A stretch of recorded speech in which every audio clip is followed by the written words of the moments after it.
आप रीडर हैं और पत्रकार सिर्फ आपके लिए काम कर रहा है या एक अखबार सिर्फ आपके लिए काम कर रहा है, तो आप सोचिए कि आप उस पत्रकार को कितना मजबूत कर रहे हैं, जिससे आप ये अपेक्षा करते हैं कि वो आपको निष्पक्ष खबर ला करके देगा। आप उसके निष्पक्षता के लिए कितना जागरूक है। यदि आप जागरूक नहीं है तो एक पत्रकार कभी भी आपके लिए निष्पक्ष खबर, प्रभावी खबर और आपके हित का खबर लाकर आपको नहीं दे सकता।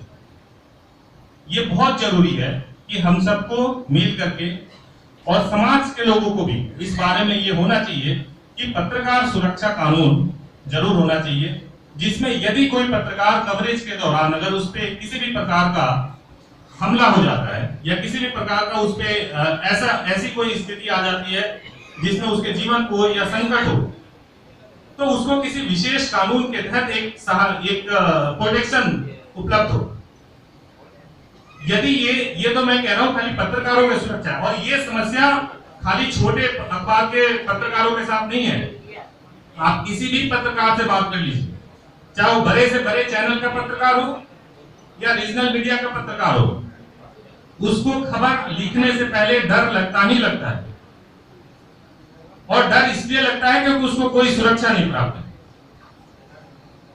इसलिए मुझे ऐसा लगता है कि ये समझना बहुत जरूरी है कि एक पत्रकार आपके लिए खबर कहां से ला सकता है, उसका सोर्स ऑफ इंफॉर्मेशन क्या है, इस तरीके से वो ला सकता है। और ये जागृति पत्रकार खुद लाए, उससे बहुत जरूरी है कि जनता के बीच से आना चाहिए।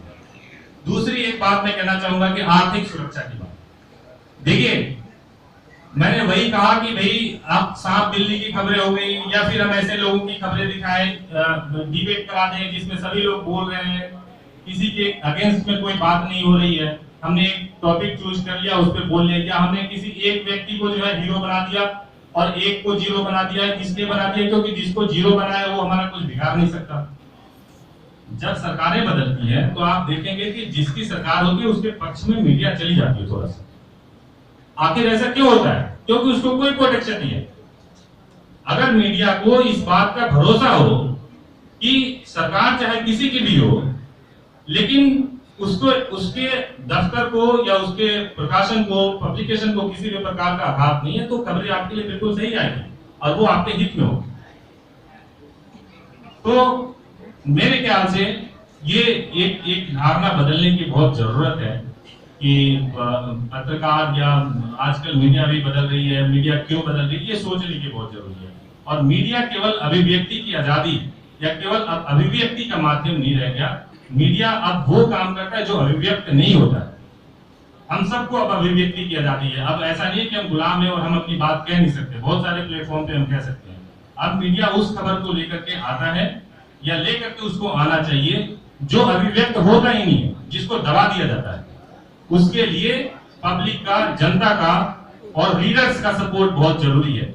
और वैसे अखबारों को जो लेकर के आ रहे हैं उसके लिए रीडर्स का समर्थन निश्चित रूप से मिलना चाहिए। मैं इन्हीं शब्दों के साथ में मैं देवानंद जी को बहुत बधाई दूंगा और मैं कहूंगा कि जो है आपने बहुत मेहनत से ये राष्ट्र संवाद समूह बनाया है और मैं समझता हूं कि ये अकल्पनीय है। एक इंसान जो 16 साल के अंदर राष्ट्र संवाद को राष्ट्र समूह में बना दे, ये सिर्फ और सिर्फ अगर पाठकों का सपोर्ट ना हो तो ये कतई संभव नहीं हो सकता है। आप लोगों ने सपोर्ट किया है तभी जाकर के राष्ट्र संवाद राष्ट्र समूह में तब्दील हुआ है। बहुत बहुत धन्यवाद, शुक्रिया।